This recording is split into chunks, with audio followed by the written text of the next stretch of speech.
See, if you want to see God's grace in disappointment, you can also believe in God's timing. There's a great song that says, "In His time." You know that song? In His time. He makes all things beautiful in His time. That's what God does. And you see God's timing at work even in the middle of this. And where I found this was verse 13 through verse 20. It says here, listen to the story.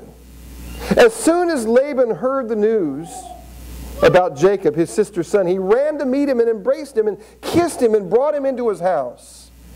And Jacob told Laban all of these things. And Laban said to him, "Surely you are my bone and my flesh." And he stayed with him a month. Then Laban said to Jacob, "Because you are my kinsman, should you serve me for nothing? Tell me, what shall your wages be?" Now Laban had 2 daughters. The name of the older one was Leah. The name of the younger was Rachel. Leah's eyes were weak, but Rachel was beautiful in form and appearance. Jacob loved Rachel, and he said, "I will serve you 7 years for your daughter Rachel, your younger daughter Rachel." And Laban said, "It is better that I give her to you than I should give her to another man. Stay with me." So Jacob served 7 years for Rachel, and it seemed to him but a few days, because of the love he had for her. I want you to notice that before he made a commitment to Laban and before Laban made a commitment to him, he stayed there for a month because of his love for a woman. Do you know people who do things for a love of a woman?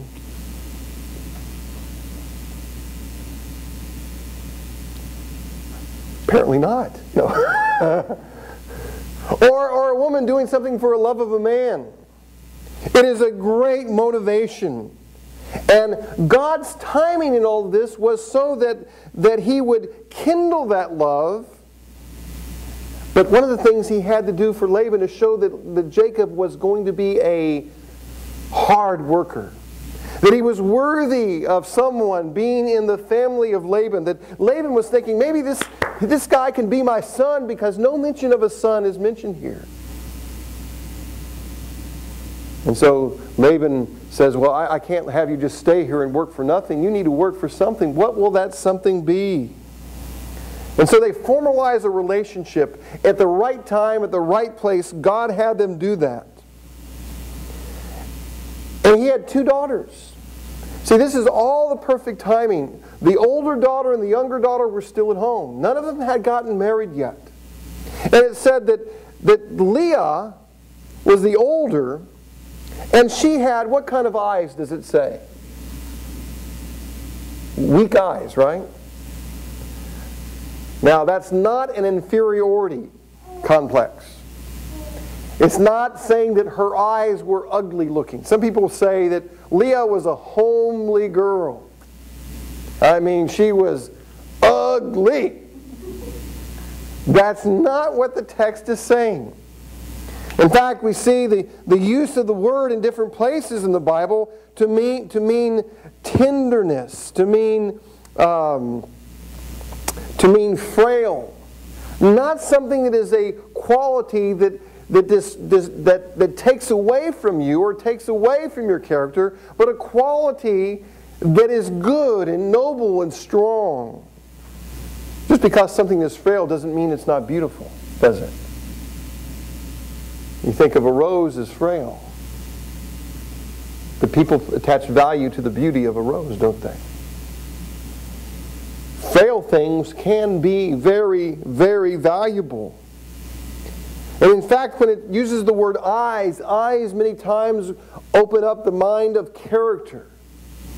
The idea of character, she had weak eyes. And most notably, this would mean a refined eye. A weak eye was something that they would use back then and translate something like refined vision. So she had the ability and character of a woman, not just of outward appearance, but of personal qualities that I think would make a great wife. And that's what that means. Leah's eyes were weak, but Rachel, what were they saying? Was beautiful.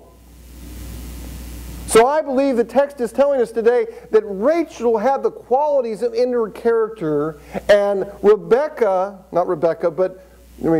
had the qualities of character. Rachel is most noted for her outer beauty. Let me just say something about how we value things in our society.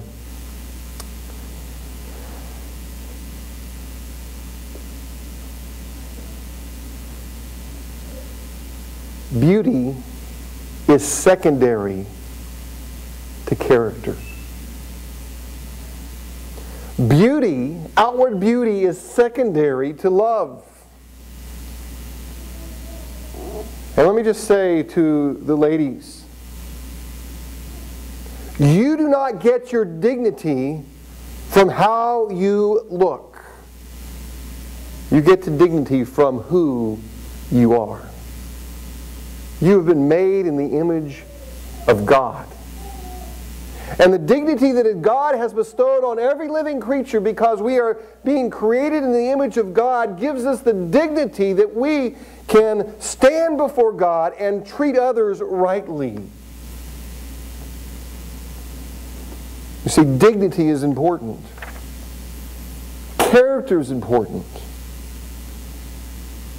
And this was very valuable to Leah. And if you think about how Jacob is choosing a wife, think about this. How is Jacob choosing a wife, and how was a wife chosen for Isaac? Do you remember? Who chose Isaac's wife? The servant, right? What was he looking for? Inner qualities. And how did he get guided? By divine guidance. What about Jacob? He made the choice. He didn't consult anybody. He was not looking for inner qualities, and he was looking basically at the outer beauty of Rachel. See, if we are going to see God's grace when we're disappointed, we need to look beyond the physical. We need to realize that everything happens in God's time. You may not have the job that you want, or the career that you want, or the things that you want, or whatever it is that disappoints you right now. I want you to look for the grace that God is working in, not only in you, but in people around you. I think that's very important, because I see this as a testing point for Jacob. Jacob is going to be challenged, and we're going to read just in a second the last part of this section in chapter 29. And he's going to be somewhat deceived, just like he deceived his father. Everything happens at the right time. I remember when I was on staff with Campus Crusade for Christ and was raising my financial support, I would see people come, raise their support, and go to their assignments. I'd see people come, raise their support, go to their assignments. Come, raise their support, go to their assignments. And it took me 1 year. And back then I would raise $1,600 a month. And it took me 1 year to raise that amount as a single staff member to be able to report to my assignment out at Arrowhead Springs, California. I saw many people that it almost discouraged me that I wasn't raising my support as fast as they were. About a year after I reported to my assignment, one of the staff members who was with me in Houston, who had reported pretty quickly, I thought, to their assignment, had raised their support pretty quick, said to me this, because we all gathered together every week for encouragement, because when you're raising support, you need encouragement. You're not looking for a job. You're looking for people to give you money to the cause that you feel God has placed upon your life. And what this person said to me, what this lady said to me, she said, you know, she said that I was her biggest encouragement. I said, really? Why? Because every time we met, you were still upbeat. You still believed God was calling you. You still believed that what the passion He had placed upon your heart was still there, and you were not going to give up. And that just encouraged me not to give up. We all go through things, and we sometimes doubt God's timing, don't